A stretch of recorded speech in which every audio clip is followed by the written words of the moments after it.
Hello, everyone. I want to start with a number. 96. That is the average number of times a person checks their phone every day. That works out to once every 10 minutes during waking hours. Before breakfast. During conversations. In the middle of work. Last thing at night. First thing in the morning. 96 times a day. Your attention is pulled away from whatever you are doing and directed toward a small screen. Now I want to ask you something. What do you think those 96 interruptions are doing to your brain? To your ability to focus? To your capacity to learn English? To the quality of your thinking, your creativity, and your emotional well-being? Most people have not asked this question carefully. Because social media has entered our lives so gradually, so naturally, and with so many genuine benefits that it can be difficult to see its costs clearly. But the costs are real. They are measurable. And they are significantly larger than most people realize. Here is what makes this urgent. Every year you spend with a heavily distracted brain is a year of slower English learning. Of less deep thinking. Of reduced creativity and emotional resilience. The brain you use to learn English today is being shaped, every single day, by the media you consume. And understanding how that shaping works is one of the most important things you can do for your English and your mind. By the end of this video, you will understand exactly what social media is doing to your brain at a neurological level, how it is affecting your English learning in ways you may not have noticed, and most importantly, what you can do to protect your mind and accelerate your growth starting today. Stay with me. This is important. Part 1. How social media was designed. To understand what social media is doing to your brain, you first need to understand something about how it was built. Because social media was not designed to make you happy, informed, or connected. It was designed to maximize one thing above all others. Your attention.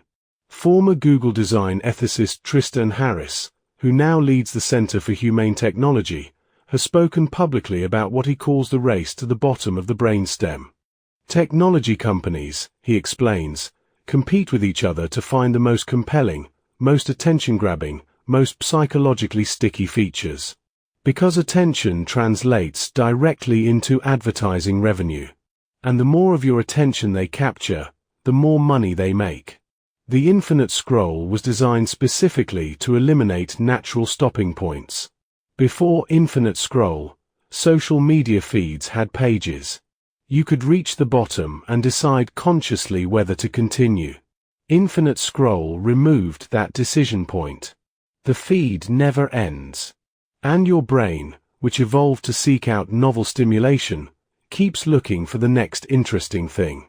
The notification system was designed to create what behavioral psychologists call a variable reward schedule. Sometimes a notification is exciting. Sometimes it is mundane. But you never know which it will be until you check. This unpredictability is exactly the same mechanism that makes gambling addictive. Your brain releases a small amount of dopamine every time you check, because checking carries the possibility of reward. And dopamine-driven behaviors are extremely difficult to stop voluntarily. The like button was designed to quantify social approval, to turn human acceptance and rejection into a number visible to everyone, including yourself. Research from UCLA found that seeing your own photos receive likes activates the same brain regions as seeing photos of loved ones or winning money. Social approval is a deep human need. And social media has turned it into a metric you can check 96 times a day. Part 2. What dopamine is doing to your focus. Let us talk about dopamine. Because understanding this one brain chemical changes everything about how you see your relationship with your phone. Dopamine is often called the pleasure chemical. But that is not quite accurate. Dopamine is more precisely the seeking chemical. It is released not when you experience pleasure, but when you anticipate or pursue it. It is the feeling that drives you to check your phone. The urge. The pull. The slightly uncomfortable feeling that something interesting might be waiting for you. Research by neuroscientist Kent Berridge at the University of Michigan distinguishes between wanting and liking. Dopamine drives wanting, the compulsive seeking. But it does not produce liking, the actual satisfaction. This is why scrolling through social media so often feels compelling but not satisfying. Your dopamine system is activated, driving you to keep seeking. But the reward when it arrives is rarely as good as the anticipation suggested it would be. So you keep scrolling, looking for the next hit. This wanting without satisfaction has a specific effect on your brain. It trains your attention system to seek short, quick stimulation rather than sustaining focus on longer, deeper tasks. Research from Microsoft found that the average human attention span has decreased from 12 seconds in 2000 to 8 seconds in 2015. That is shorter than the attention span of a goldfish, which is 9 seconds. And the timing of this decline corresponds almost exactly with the rise of smartphones and social media. For English learners, this is critically important. Deep language learning requires sustained attention. The ability to sit with a text, a conversation, or a grammar concept for long enough to understand it fully. A brain trained by social media to seek constant novelty finds this sustained attention increasingly difficult. And the result is English practice that feels effortful, frustrating, and unrewarding, not because the practice is wrong, but because the brain has been trained to expect faster rewards. Part 3. The attention residue problem. Here is something that most people do not know about how their brain handles switching between tasks. When you switch your attention from one thing to another, part of your attention stays behind on the task you just left. Researchers call this attention residue. Sophie Leroy at the University of Washington found that people who switched tasks frequently, such as moving between social media and work, carried significant cognitive residue from the previous task. This residue reduced their performance on the new task, even when they believed they had fully shifted their attention. The brain does not switch cleanly. It carries fragments of the previous focus into the new one. This means that every time you check social media during an English study session, and then return to your English, you are not returning with 100% of your cognitive capacity. You are returning with less. The attention you gave to social media stays partially active, interfering with your ability to fully process new language. Research from the University of California, Irvine found that after a digital interruption, it takes an average of 23 minutes and 15 seconds to return to full focus on a task. If you check social media 4 times during a 2-hour study session, you may effectively study with full attention for less than 30 minutes of that time. The practical implication is profound. Studying English for 2 hours with your phone nearby and notifications on is significantly less effective than studying for 45 minutes with your phone in another room. The quality of your attention matters far more than the quantity of your time. And social media is systematically reducing the quality of your attention every time you allow it into your practice space. Part 4. Social comparison and your English confidence. Here is one of the most insidious ways social media affects English learners specifically, through the mechanism of social comparison. And the damage it does to confidence and motivation is deeply underestimated. Social media creates what researchers call an upward comparison environment. You are constantly exposed to the most impressive, most polished, most advanced versions of other people's performance. The most fluent English speakers. The most articulate writers. The most confident communicators. And your brain, which evolved to assess your social standing relative to others, compares your internal experience to their external performance. You see a native speaker talking effortlessly and compare that to your own hesitant, imperfect English. You see another learner posting confidently in English and wonder why your own English feels so much more difficult. You see someone who seems to have mastered the language in just a year and feel like your own progress is shamefully slow. But here is what you are not seeing. You are not seeing the years of practice behind their current fluency. You are not seeing the hundreds of embarrassing mistakes they made along the way. You are not seeing the moments of doubt, frustration, and wanting to quit that every English learner experiences, including the most fluent ones you admire. You are only seeing their present performance, filtered through a camera and curated for maximum impression. Research by Ethan Cross at the University of Michigan found that passive social media use, scrolling and observing others' lives rather than actively connecting, is associated with decreased well-being, increased depression, and reduced self-esteem. For English learners, this translates directly into reduced confidence, reduced motivation, and a distorted sense of how difficult their progress actually is compared to others. Part 5. The sleep connection. Here is a cost of social media use that is often overlooked but enormously important for English learners. Its effect on sleep, and specifically, on the sleep-dependent memory consolidation that is essential for language learning. Research from the National Sleep Foundation found that 71% of people sleep with or near their phones, and 53% of people report that their sleep is disturbed by checking their phones during the night. The average young adult checks their phone 3 to 4 times per night, often without fully remembering it in the morning.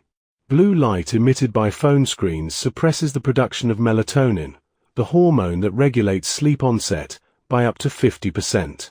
Using your phone for an hour before bed can delay sleep onset by up to 90 minutes and reduce the quality of both REM sleep and slow-wave sleep. These are the sleep stages most critical for memory consolidation and learning. The connection to English is direct and measurable. Research from Harvard Medical School shows that sleep is when the brain transfers new learning from short-term to long-term memory. The vocabulary you practice today, the grammar patterns you study this week, the pronunciation you work on, all of this is consolidated during sleep. Without adequate high-quality sleep, the learning you did during the day does not fully transfer to your long-term memory. This means that using social media late at night does not just cost you sleep. It costs you the learning consolidation that makes your English practice permanent. The vocabulary you reviewed before a disturbed, phone-interrupted night is significantly less likely to be retained than vocabulary reviewed before a full, uninterrupted sleep. Part 6. What social media does to reading comprehension. Here is something that strikes directly at the heart of English learning. Research is showing that heavy social media use is changing the way people read. Not just what they read, how they read. And the change is not good for language learning. Marianne Wolf, a cognitive neuroscientist at UCLA, has spent decades studying the reading brain. In her research and her book Reader, Come Home, she describes what she calls a biliterate brain, a brain that can shift between deep reading and screen-based reading. But her concern is that young people who grow up primarily consuming short-form digital content are not developing the deep reading circuitry that longer texts require. Deep reading is the kind of reading that requires sustained attention, inference, critical thinking, and emotional engagement. The kind of reading that happens when you read a full book, a long article, or a challenging English text.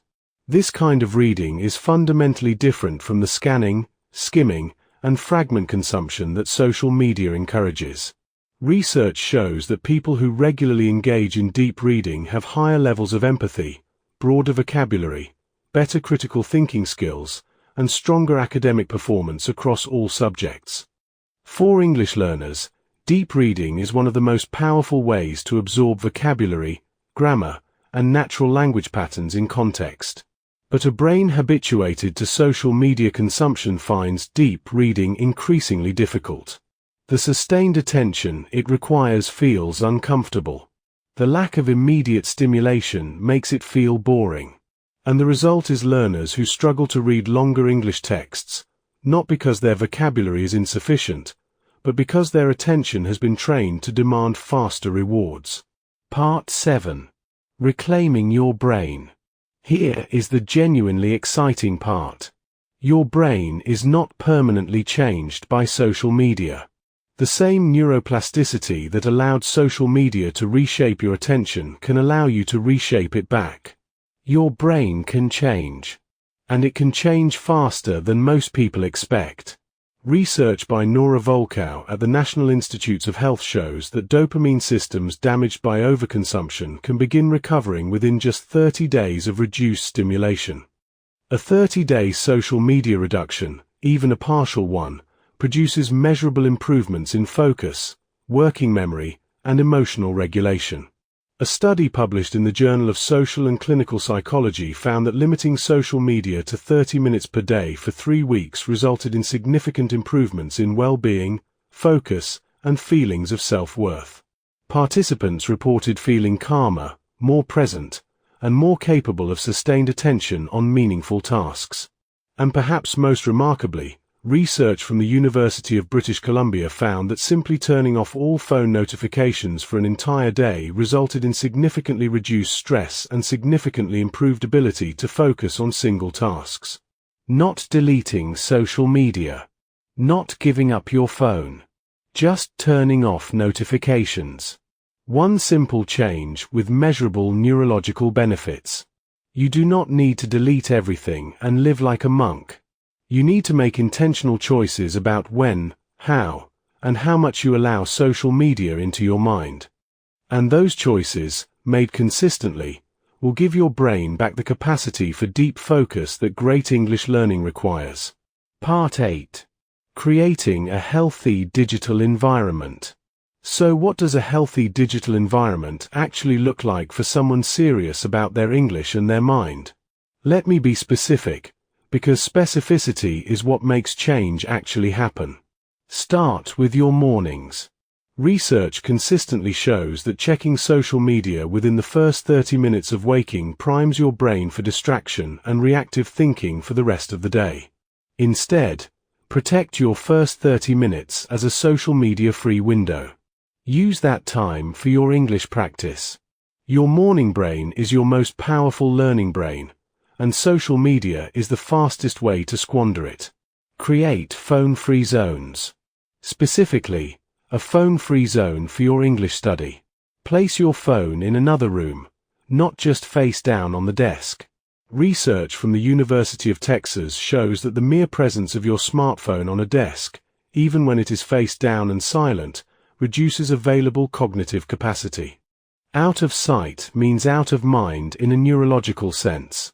Set specific times for social media rather than checking it reactively throughout the day. Batching your social media consumption, for example, 20 minutes at lunchtime and 20 minutes in the evening, gives you the benefits of staying connected while dramatically reducing the attention fragmentation that continuous checking creates. And audit the accounts you follow ruthlessly.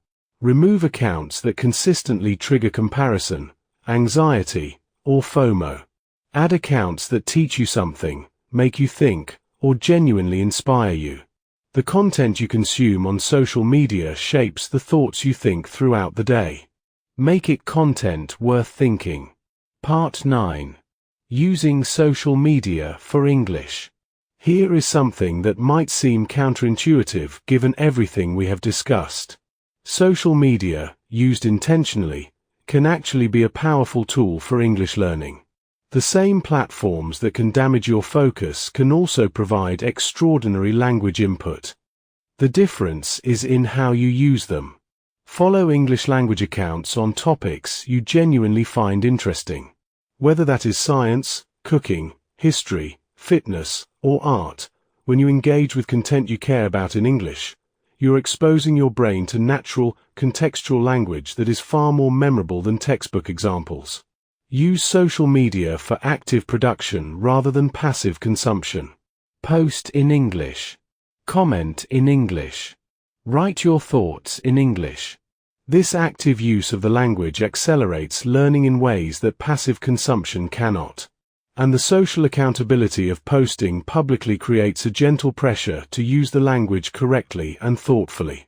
Engage with English-speaking communities around your interests. Find forums, groups, and comment sections where people discuss things you care about in English. The motivation to understand and be understood in those conversations is one of the most powerful drivers of language learning available. The key distinction is intentional versus habitual use.